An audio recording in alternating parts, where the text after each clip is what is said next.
Kidney damage అంటే కంప్లీట్‌గా kidney function అనేది పనిచేయకపోవడం. అంటే బ్లడ్‌లో ఉన్న ఇంప్యూరిటీస్ అనేది ఫిల్టర్ అవుట్ కాకపోవడం.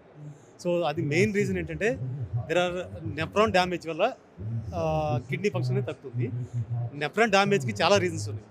డయాబెటిస్ కావచ్చు, హైపర్‌టెన్షన్ కావచ్చు, ఆటో ఇమ్యూన్ డిజార్డర్ కావచ్చు, లేదంటే స్క్లెరోసిస్ కావచ్చు, లేదంటే ఆహ్, ఆహ్, స్క్లెరోటైజేషన్ కావచ్చు.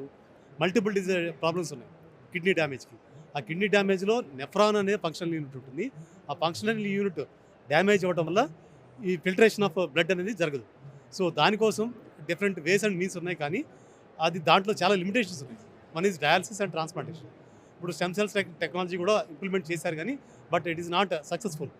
What is your దాన్ని concept? So my concept is molecular nephrogenesis. ఈ మాలిక్యులర్ నెఫ్రోజెనిసిస్‌లో కొన్ని మాలిక్యూల్స్ ఉన్నాయి. అవి స్పెసిఫిక్‌గా నెఫ్రాన్‌ని డెవలప్ చేస్తాయి.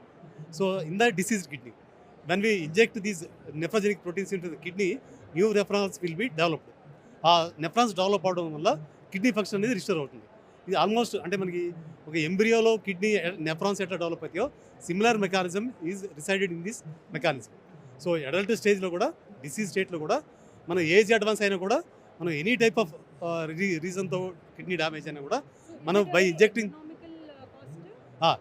More effective and more economical. How much it would cost? It would cost around 6 to 7 lakhs. మనం డయాలసిస్ చేయించుకోవాలంటే మనం 5 years స్పాన్లో 7 to 15 lakhs వరకు స్పేర్ చేయాల్సి వస్తుంది. ఈవెన్ ట్రాన్స్ప్లాంటేషన్ చేసుకోవాలని కూడా 20 lakhs వరకు స్పేర్ చేయాల్సి వస్తుంది. ఇట్ ఈస్ అరౌండ్ అంటే మనకి డయాలసిస్ కన్నా చాలా చీపెస్ట్ మెథడ్ అంటే సోర్స్ ఆఫ్ టెక్నాలజీ.